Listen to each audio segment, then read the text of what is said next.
Hi, 5th and 6th. This is the video for history for Thursday, March 26th. I want to go over your study guide, pages 193 and 194. If you have not done it yet, I want you to stop the video. I want you to make sure you do it before I go over everything. You should be able to find these things or know these things. If you don't from the reading, then you have some studying to do before you take the test, okay? Write the word for each description. Use the glossary as needed. So shares in a business or corporation that can be bought or sold are called stock. A program proposed by FDR to help the U.S. economy recover from the Great Depression was called the New Deal. One or more laws created by a government is legislation. The condition of wanting and needing a job, but you can't find one, is called unemployment. And then these ones are programs that he made. You need to know which ones these are. These are going to be on the test. A popular program that provided work for young men and trained young men for military service is the CCC. A program that required businesses to pay workers a minimum wage and forbade businesses from competing with each other was the NRA. A program which businesses and workers pay taxes that are used to provide for retirees, people with disabilities, and unemployed is Social Security. A country in which the government takes responsibility for the financial support of its people is called a welfare state.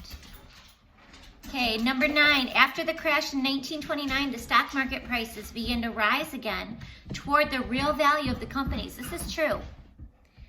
Some politicians who opposed Roosevelt's re-election gained a great deal of support because the Great Depression had made many Americans rich. The Great Depression didn't make anybody rich. They made them poor. Roosevelt used a political machine to get money. No, he used the political machine to get votes. Roosevelt's New Deal changed the role of businesses in the United States. No, it changed the role of government in the United States. Okay, number 13 on the back. Roosevelt was determined not to let the Supreme Court end the entire New Deal because it is all three of these. He thought the New Deal was a way to end depression. The Depression was the real reason to get the New Deal put in place. And he thought the New Deal was necessary for security and success of ordinary Americans, whether or not there was a depression. Number 14, Roosevelt responded to re-election changes by attacking the rich and businesses in order to, it's the first one and the third one, turn attention away from the failure of the New Deal to end the Depression and place the blame on the Depression elsewhere. Number 15, New Deal programs made the executive branch more powerful than ever before. And number 16, Roosevelt's attacks on businesses after the stock market fell again in October 1937 resulted in businesses not growing and the economy slipping into a deeper depression, Democrats losing seats in the 1938 election for Congress, and the new Congress making sure no more New Deal legislation passed. Okay, then it says list 3 policies that Hoover thought would improve the economy but made the depression worse. He asked the business leaders to keep paying their employees high wages. He signed the Smoot-Hawley Tariff Act, and he raised taxes. Those are the 3 things. So he kept paying the high wages, he signed the Smoot-Hawley Tariff Act, and he raised taxes. Why did the Roosevelt propose a new law that would allow him to add new justices to the Supreme Court if a justice did not retire at the age of 70? Well, 6 of the justices were already over 70. If they retired or Congress passed a law, Roosevelt could appoint 6 new justices. Either way, the court would begin to support him. Why were the 1920s and 1930s the best of times and the worst of times?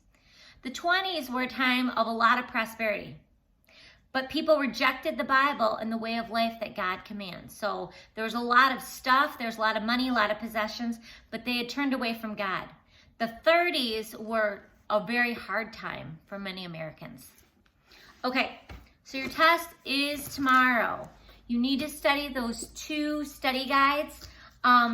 Definitely study these terms. I'm going to give you some terms that you need to know.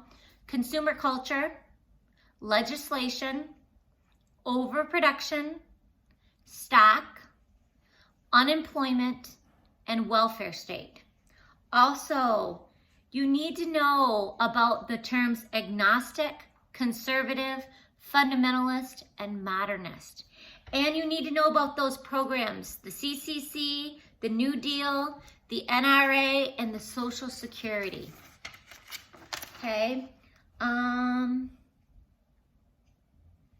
think everything else is on the study guide. Study hard for this test. Take it when you're ready and then send it to me.